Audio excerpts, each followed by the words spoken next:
지금 지난 시간도 잠깐 얘기했지만 지금 마가복음 16장 중에 10장이거든요. 근데 이 10장이 예수님의 마지막 열흘이나 2주 정도의 삶이에요. 예수님이 공적 생활, 그러니까 공생애라고 하죠.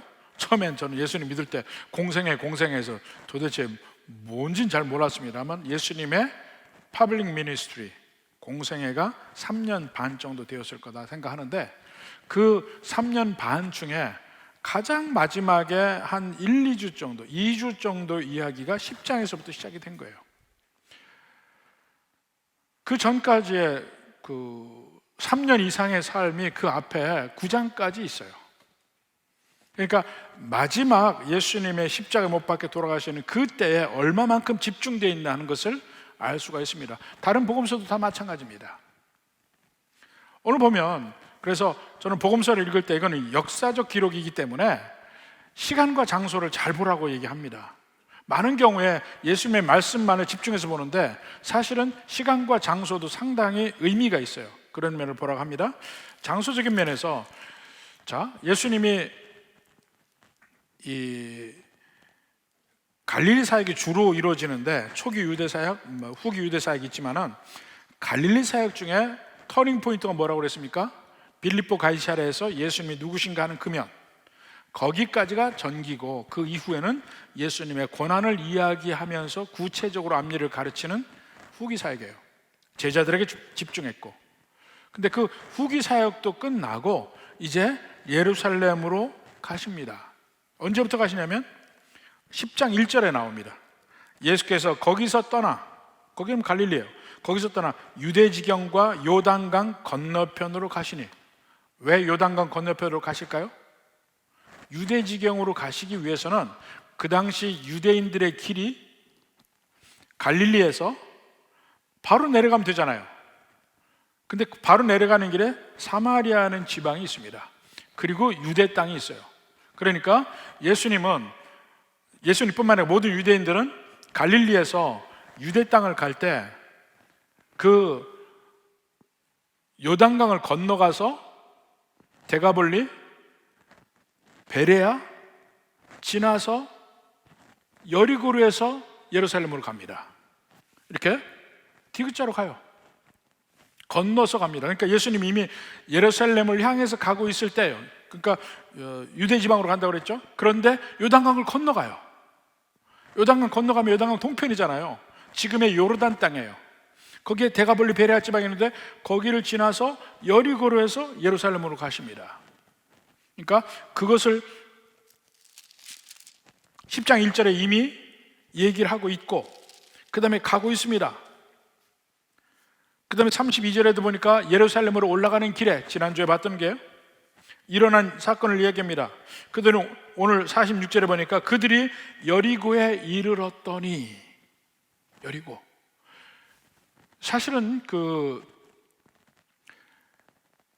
이스라엘의 경계가 사실은 그 요단 계곡으로 쭉 이루어집니다.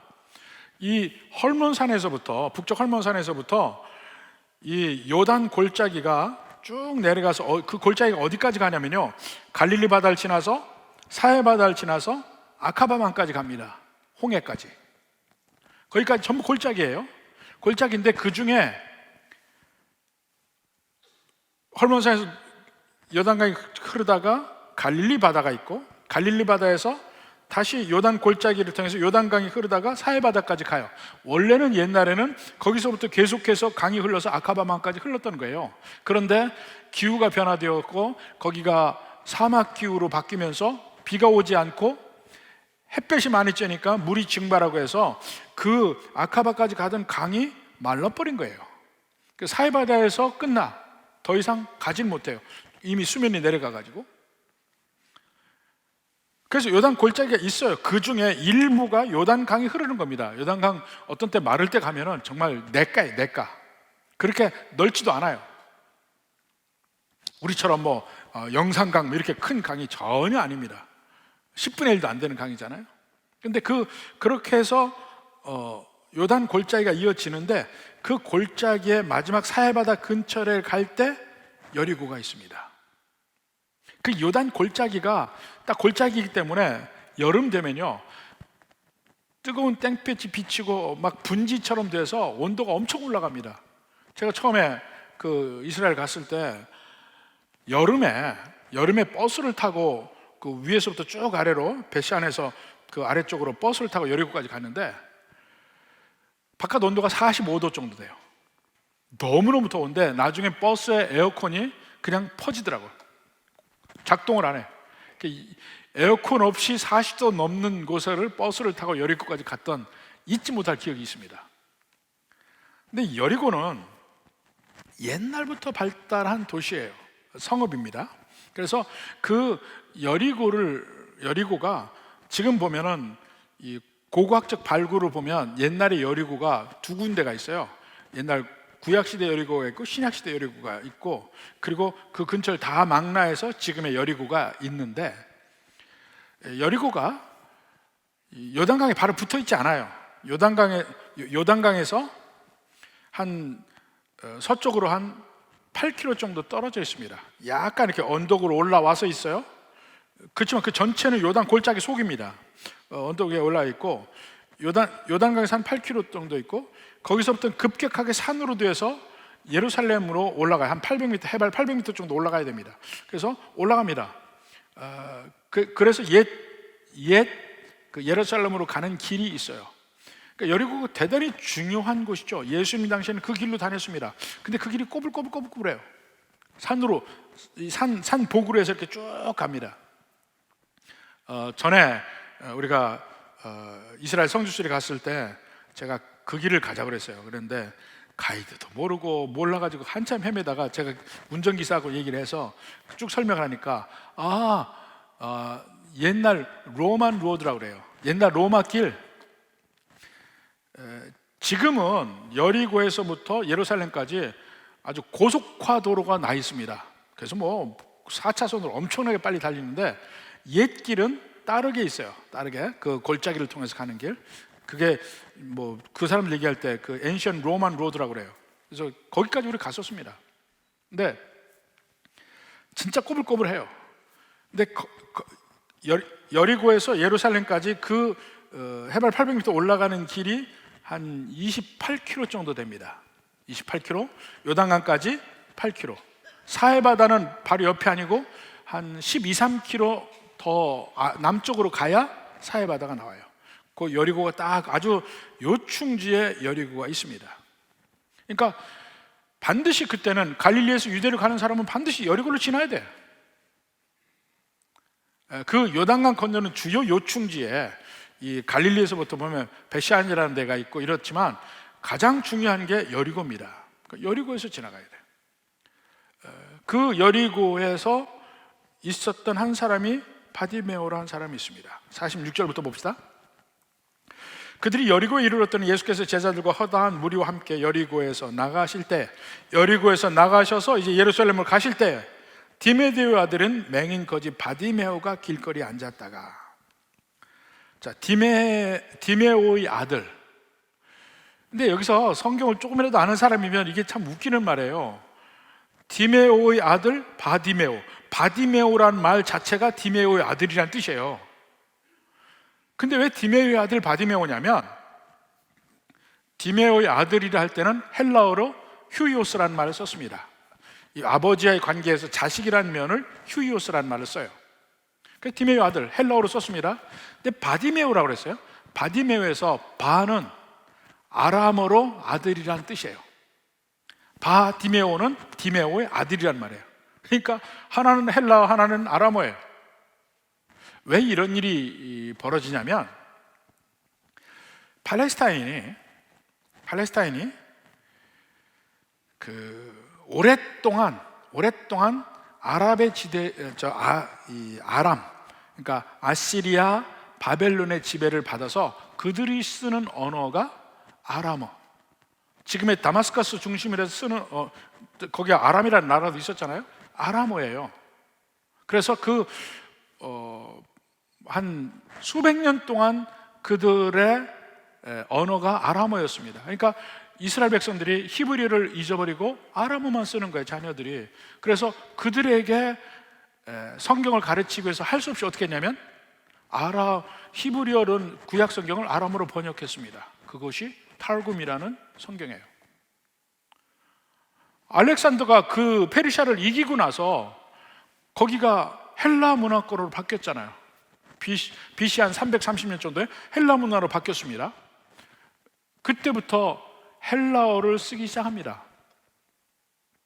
그래서 예수님 당시에 그들이 사용하는 언어는 헬라어였어요. 그래서 신약 성경이 헬라어로 쓰여진 겁니다. 그들이 이해할 수 있어야 되니까. 심지어는 구약 성경조차도 그 유대인 자녀들이 몰라요, 히브리어를. 그래서 할 수 없이 헬라어로 번역을 해줍니다. 그것이 70인역이라고 하는 거예요. 세프트아진트. 근데 그 당시 헬라어가 만국 공용어고 이제 막 로마가 점령한 지 100년 정도밖에 안 됐어요. 그때 역사는 100년 정도 됐어요. 그런데 아직 로마의 언어인 라틴어는 충분히 다 사용 안 해. 거기서 한 100년이나 200년 더 지나가야 이제 라틴어가 만국 공용어가 비로소 되는 겁니다. 아직까지는 라틴어는 아니에요. 근데 그들이 헬라어로 주로 쓰는데 300년이 됐지만 아직도 그들의 언어 속에 아람어가 많이 남아 있어요. 그래서 아람어가 많이 쓰였습니다. 그 중에 성경에도 아람어가 많이 나오죠. 다니엘서도 상당 부분 아람어로 쓰여 있습니다. 성경이 뭐 히브리어와 헬라어로만 쓰여졌다고 생각하지만 아니에요. 아람어로도 많이 쓰여 있어요. 복음서에도 보면 아람어가 많이 나옵니다. 예수님이 어린 딸을 일으킬 때도 소녀야 일어나라 할 때 달리다 쿰, 아람어예요. 이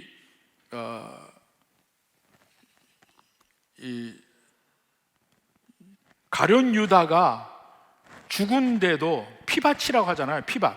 그 이름이 아겔다마잖아요. 뭘 히브리어하고 상당히 비슷합니다. 비슷한데 아람어예요. 아겔다마, 피밭이라는 말입니다. 담마라는 말이 피니까. 그런 식으로 아람어가 많이 남아 있는데 이 휴이오스라는 말도 되지만 바라는 말도 썼단 말입니다. 바디메오. 근데 그게 오늘날에도 유대인들 사이에 남아 있어요. 유대인들이 어려서부터 성경을 가르쳐요. 그래서 막 외웁니다. 어느 정도 외우고 이렇게 해서 13살, 남자가 13살, 여자는 12살이 되면 성년식을 합니다. 근데 그 성년식을 하면 성년이 된 사내 아이를 뭐라고 하냐면 바미츠바라고 합니다. 그리고 성년이 된 성년식을 한 그 딸들은 누구냐면 바트 미츠바라고 합니다. 근데 바라는 말은 아들이란 말이고 바트란 말은 딸이란 말이에요. 그러니까 미츠바는 명령, 율법이란 뜻인데 율법의 아들, 율법의 딸이라고 이름을 붙일 때 지금도 바라는 말을 쓴다니까요. 아람어인데 그만큼 유대인들의 삶 속에 아람어가 깊이 박혀 있고 그 다음에 헬라어예요. 그래서 이 바디메오의 아버지도 바디메오라고 보통 붙였습니다. 근데 지금도 그런 게 많아요. 성이란 개념이 별로 없는 것 같아요. 우리나라처럼 성이란 개념이 별로 없어서 그냥 누구누구의 아들이라고 그래요. 아니면 누구누구의 자손이라는 말을 써서 이스라엘 초대 총리의 이름이 벤 구리온이에요. 벤이란 말이 이제는 히브리어로 아들이란 말이에요. 벤 구리온, 구리온의 아들. 근데 벤 구리온이 그 사람의 이름이에요. 그 사람의 성, 벤 구리온. 또 우리 유명한 영화 있잖아요. 벤허가 벤 훌입니다. 훌의 아들. 근데 아들이라고 할 때 직접 아들도 되지만 후손도 되고 그 손주도 되고 다 됩니다. 이런 식으로 사용을 했어요. 그러니까 디메오의 아들 바디메오. 우습습니다. 바디메오란 말 자체가 디메오의 아들이란 뜻인데 여하튼 그에게도 히브리적인 의미가 있었던 거예요. 디모데에게도, 디메오에게도. 근데 바디메오가 그가 장님이 되고 장님으로서 할 일이 없습니다.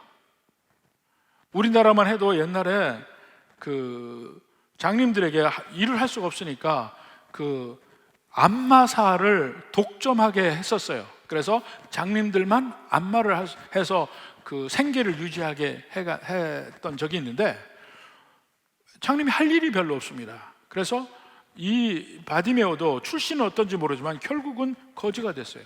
맹인 거지 바디메오라고 나옵니다. 근데 그가 길가에 앉았다면 역시 그 거지 업도 잘하려면 사람이 많이 다녀야 되잖아요. 제일 사람 많은데 그 거지가 있어야 됩니다. 동냥을 해야 됩니다.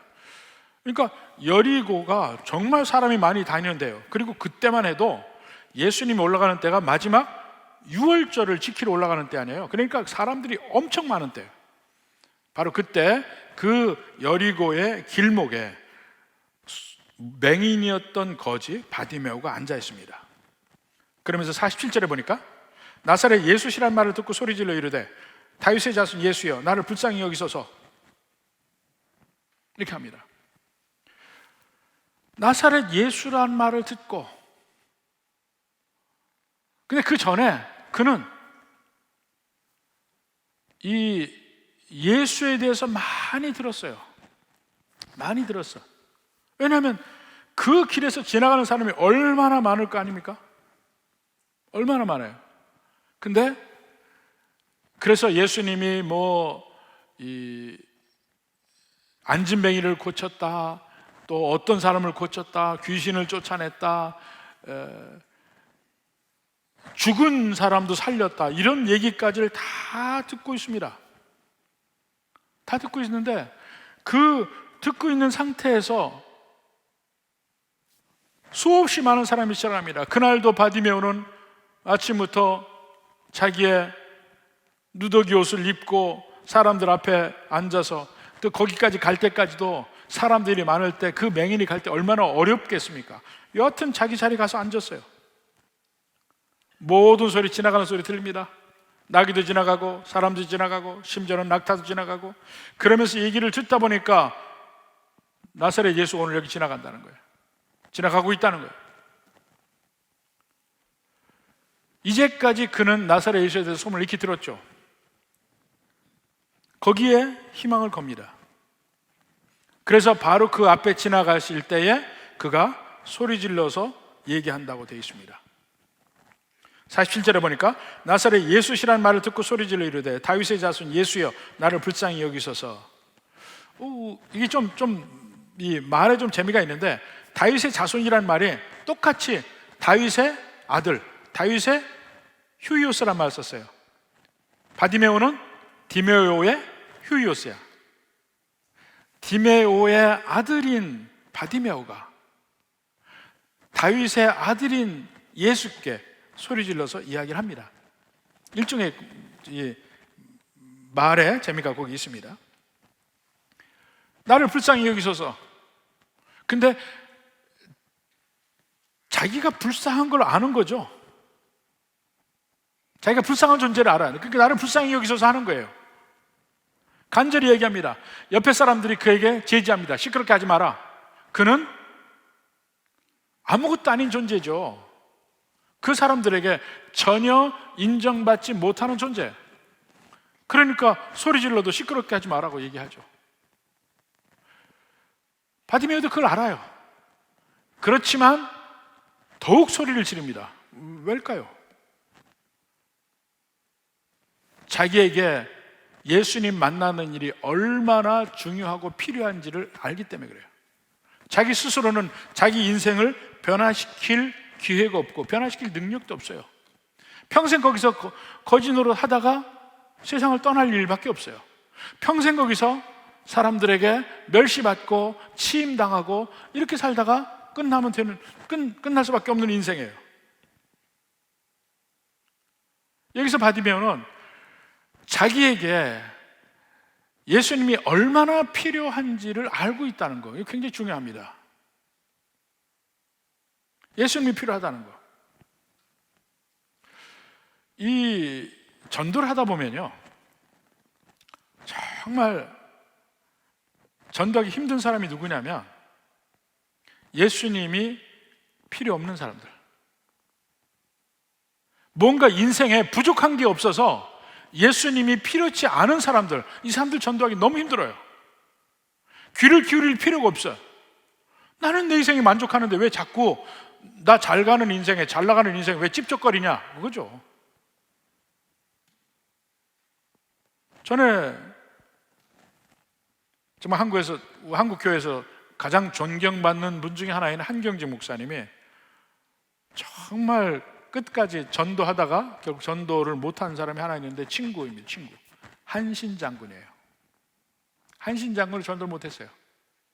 근데 한신 장군이야말로 군대에서 가장 존경받는 장군이었고, 가장 청렴했고, 가장 정직했고, 가장 바른 말을 하고, 바르다, 그거 하나입니다. 한신 장군이. 그런 분이니까 예수님이 필요가 없죠. 필요가 없어. 그러니까 이 세상에서 뭔가 부족한 것이 없는 사람도 예수님이 필요 없다고 느끼지만, 그래서 예수님도 부자가 천국 가는 것이 낙타가 바늘게 들어가는 것보다 더 어렵다고 얘기했잖아요. 이 세상에서 만족할 수 있는 사람. 근데 돈 그런 문제가 아니고 스스로도 나는 바르게 산다 이렇게 생각하는 사람에게는 예수님이 들어갈 자리가 없어요. 나는 예수가 필요한 사람이 아니야. 나는 누구보다도 깨끗하게 사는데 무슨 소리냐, 이렇게 생각하는 사람이 있단 말입니다. 예수님의 도움도 필요 없어요. 세상에서 가진 사람들이 그래요. 권세를 잡은 사람들, 인기가 있는 사람들, 돈이 많은 사람들, 뭔가 세상에서 내세울 게 있는 사람들은 별로 예수님에 대한 필요를 못 느껴요. 그런데 그들은 자기의 실상을 모르는 거죠. 제가 목사로서 가끔 그런 면을 경험할 때가 있습니다. 주로 저는 교회 성도들 가운데서 살고, 또 교회 밖이라고 하더라도 믿는 사람들과 만나고, 이런 일이 거의 대부분이기 때문에 제 자신도 스스로 좀 뭐라 그럴까, 좀 습관이 되는 게 있습니다. 그게 뭐냐면 누구나 대접을 해주잖아요. 대접을 해줘. 그러니까 나는 이렇게 대접받는 사람이라, 이게 여기에 익숙해지는 면이 있다니까요. 뭘 같이 먹어도 좋은 거 갖다 주고, 먼저 하라고 하고, 뭐든지 그래 하니까 잘못하면 거기에 푹 빠져 있습니다. 그러다가 이제 나를 모르는 사람들이 있는 곳, 안 믿는 사람들이 있는 곳을 가보면 가끔씩 깜짝 놀랄 때가 있어요. 이제까지 받던 대우가 아니거든. 한 번은 제가 서울에서 목회할 때입니다. 가평의 한 골짜기로 우리 교회 전체가 여름 수양회를 갔었어요. 근데 그 경반산장이라는 한 곳인데 쭉 물이 있어서 아주 좋은 골짜기예요. 근데 거기에 갈 때 중간에 여름이 되니까 그 마을에서 막고서 통행료를 받아요. 완전히 봉익임선달이야. 근데 거기에 이제 나이 지긋한 분이 한 분이 지키고 있는데, 우리가 가는 산장이 그 위쪽에 있어요. 수련회장이. 그러면 그 위에 수련회가 있으면 당연히 그냥 보내야 될 거 아니에요. 아니요, 다 돈을 내라는 거야. 1,000원씩 다 내래요. 그러다가 이제 제가 갔어요. 내라는 거예요. 아니, 우린 여기 수련회장에 가서 그걸 하는데 왜 돈을 내냐. 다툼이 났어요. 기어코 돈을. 목사라니까 더 달라들어. 그러면서 나중에 오는 사람들에게 뭐라고 하냐면, 당신 내 목사도 냈어. 그러니까 내라는 거야. 거기에 막 더 화가 났는데, 나중에 가만히 생각해 보니까, 그렇지, 내가 뭐 대단한 존재라고, 왜 나 목사다고 굳이 얘기하면서 나는 특별 대우를 해달라고 했을까, 이런 생각이 들었어요. 그런 일이 많죠? 여러분들 뭔가 세상적으로 지위가 있다, 뭐가 있다 이렇게 하면 다른 데 가서 그 정도로 특별한 대우를 받기를 원하잖아요. 근데 사실은 우리의 본질이 바디메오보다 나을 게 없는 거예요. 우리 본질을 보면 바디메오와 똑같은 죄인인 것이고, 바디메오가 나보다 못해서 장님이 되고 맹인이 되고 거기서 구걸하는 존재가 되느냐고요. 나도 어떻게 태어나다가 맹인이었으면 어떻게 됐을지 모르는 거죠.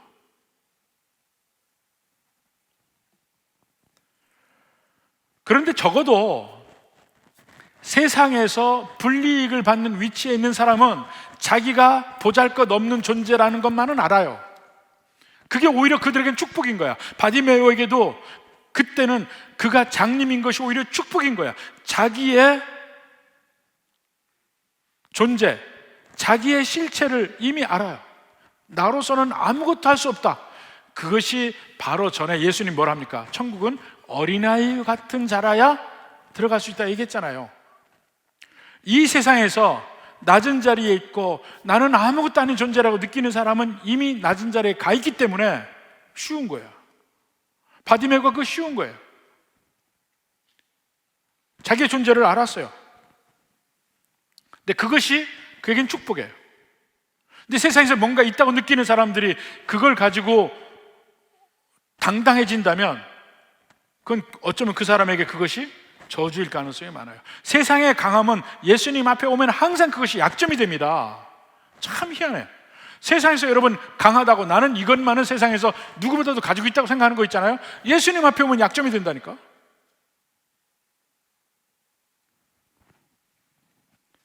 내가 힘이 센 것도 약점이 되고.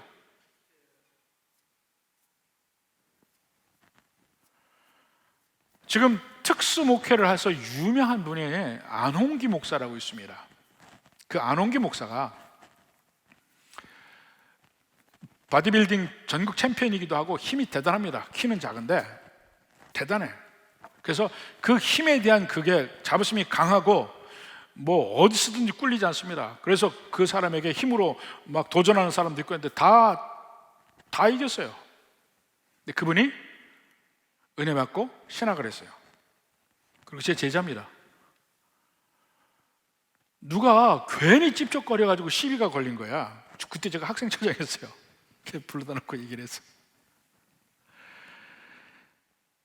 자기는 안 했다는 거야. 안 했는데 괜히 그래서 자기가 거기 휘말려 들어갔다고 얘기해서 제가 그분에게 얘기했어요.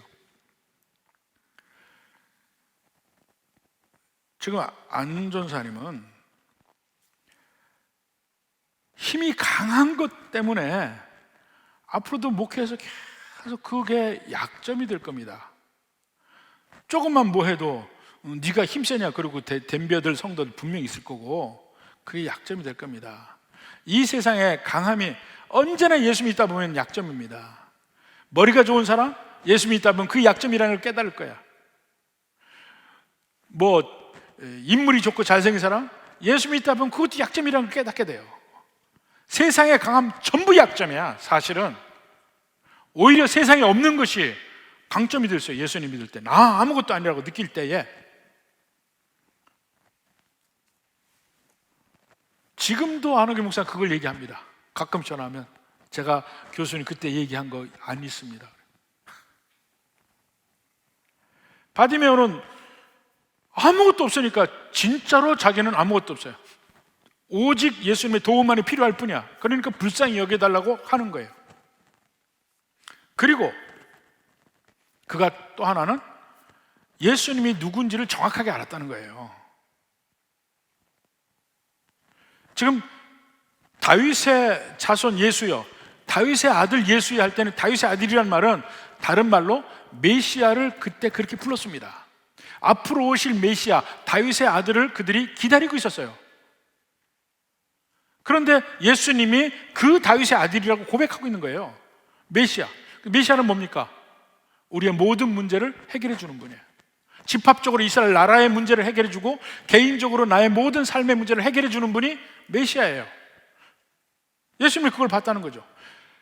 비록 그가 맹인이었지만 예수님이 누군지는 알았다는 거예요. 헬렌 켈러가 그런 말을 했습니다. 헬렌 켈러는 장님이죠. 그리고 귀가 먹었습니다. 일부와의 접촉이 거의 이 손인이 이 타치로만이 접촉이 가능한 분이었어요.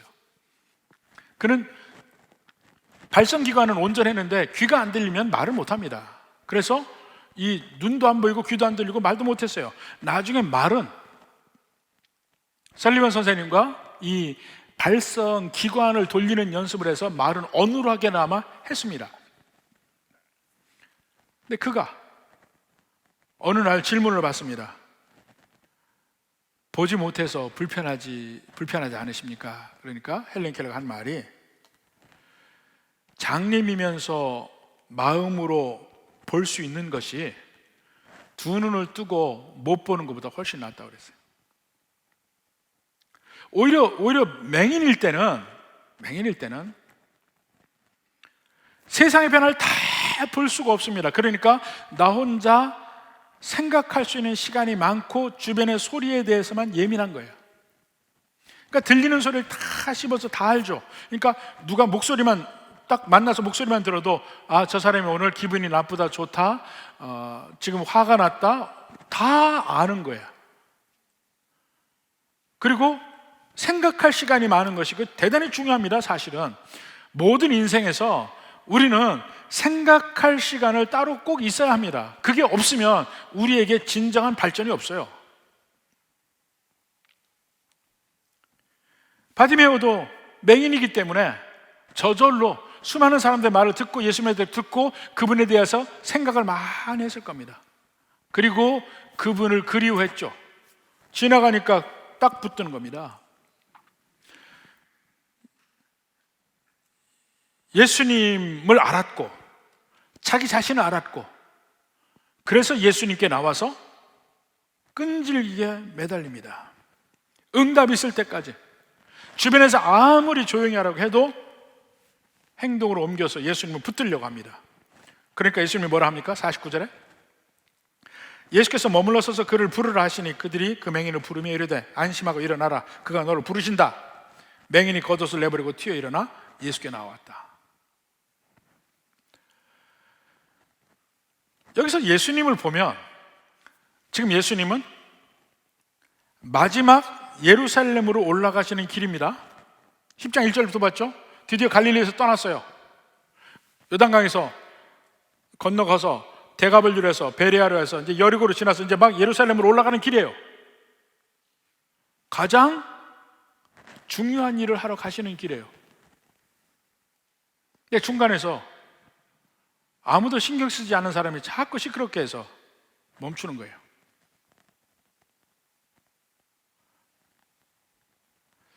우리 선한 사마리아인에서 비유해서 보면 제사장이 지나가잖아요. 길 옆에 강도 만나서 상처 입은 사람이 누워있고, 제사장이 지나갈 때 우리가 그런 설명도 합니다. 혹시 이 사람이 예루살렘에 자기 순번에 맞춰서 성전 일을 하러 가는 사람일 가능성도 있다는 거예요. 그러니까 그 중요한 일을 하러 가니까 혹시 이 사람이 죽었으면 죽은 시체를 만지면 이 사람은 성전 일을 못 하거든요. 그래서 가지 않았을까, 이런 얘기도 합니다. 더 중요한 일이 있다면.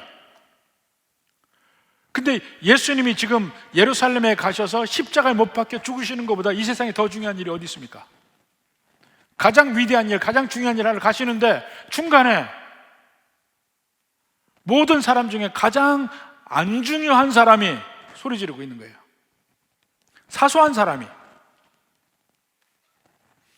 그런데 예수님은 멈추고 그를 부르십니다. 그리고는 얘기하셔요.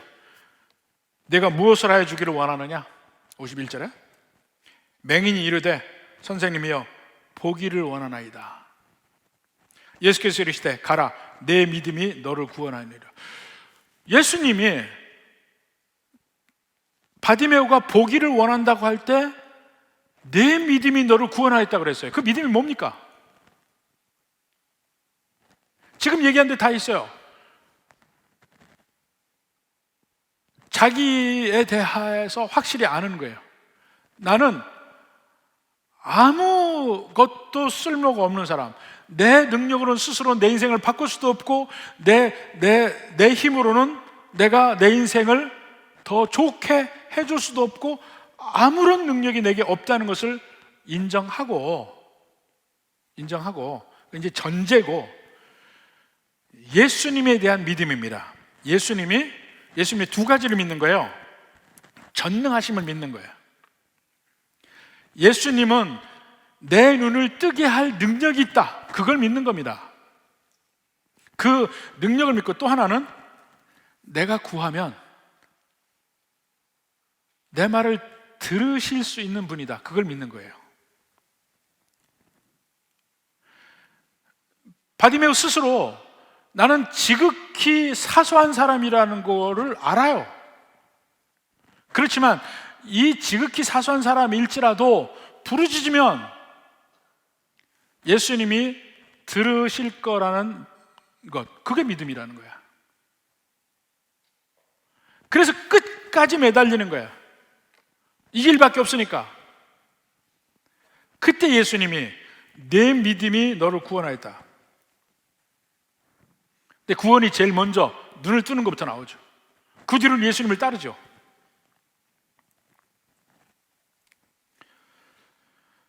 여기서 우리는 대부분이 이제 바디메오의 믿음에 초점을 둡니다. 근데 만약에 우리가 바디메오가 경험했던 이 기적을 경험하기를 원한다면 우리는 어떻게 해야 됩니까? 바디메오처럼 예수님을 바라봐야 됩니다.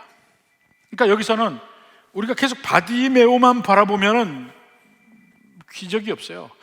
바디메오 복은 예수님을 거기서 만나야 됩니다. 우리도 바디메오와 같은 믿음을 가지고 있어야 되거든요. 근데 바디메오 믿음이 뭡니까? 예수님을 보는 거예요. 예수님의 전능하심을 믿는 거, 예수님의 사랑을 믿는 거. 근데 이 사랑이 뭐냐면 보잘것없는 나의 사소한 일도 들으시는 분이라는 걸 믿는 겁니다.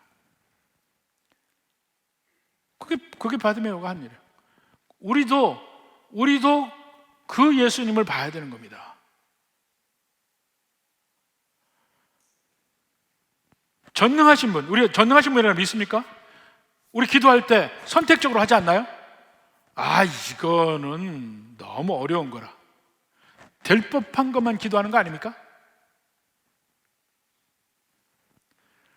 전능하신 분 믿어야 되고, 두 번째는 내 기도를 들으신다는 걸 믿어야 되겠죠. 그 크신 분이 나처럼 사소한 사람의 간구를 들으실까? 이런 사람이 있어요. 내 자신을 돌아보면 정말 추악고 더럽고 아무것도 아닌 존재야. 이러한 나의 기도도 들으실까? 여러분이 바디메오보다 더 사소한 사람입니까? 그러니까 바디메오를 고칠 때 그 하나님의 뜻에는 이런 게 있어요. 네가 바디메오보다 더 낮은 자리에 있느냐? 바디메오보다 낮은 사람은 거의 없어요. 그런데 그 낮은 위치에 있는 그가 부르짖을 때 그 위대한 일을 하러 가시는 그분이 돌이켜서 네가 무엇을 원하느냐 물었잖아요. 그걸 보라는 거예요. 예수님의 금연을 보라는 거예요. 그게 믿음이라는 겁니다. 그리고 예수님을 찾는 데에서 바디메오에서는 한 가지 면만 보세요. 정말 나는 아무것도 없는 보잘것없는 더러운 존재라는 거. 그게 먼저 인정되기 전에는 예수님을 붙드는 믿음의 행위가 할 수가 없죠. 근데 바디메오는 복 받았다니까요. 무슨 복이요? 장님이 되는 복, 거지가 되는 복. 그래서 거기서 예수님만 필요하다는 걸 강력하게 느낀 겁니다. 어린아이처럼. 근데 오늘날 많은 사람들은 그 정도로 예수님은 필요하지는 않아. 주님만이 있어야 됩니다. 그렇게 매달리지 않는다니까요. 내가 그래도 세상적으로 믿을 구석이 있어. 아직 내게 남은 힘이 있고 믿을 구석이 아직 있어요. 근데 바디메오는 믿을 구석이 전혀 없어요. 다른데 우리가 예수님께 매달릴 때 믿음은 뭐냐? 다른 믿을 게 하나도 없다는 걸 고백하고 인정하고 주님을 향하고 주님께 매달려야 된다는 겁니다. 그럴 때 비로소 바디메오가 경험한 것처럼 우리 능력을 경험할 수 있습니다. 그걸 보고 믿음이라고 그래요. 그걸 보고 어린아이와 같은 믿음이라고 합니다. 부디 우리 모든 성도님들 바로 그러한 은혜가 함께 있기를 주님의 이름으로 축원합니다.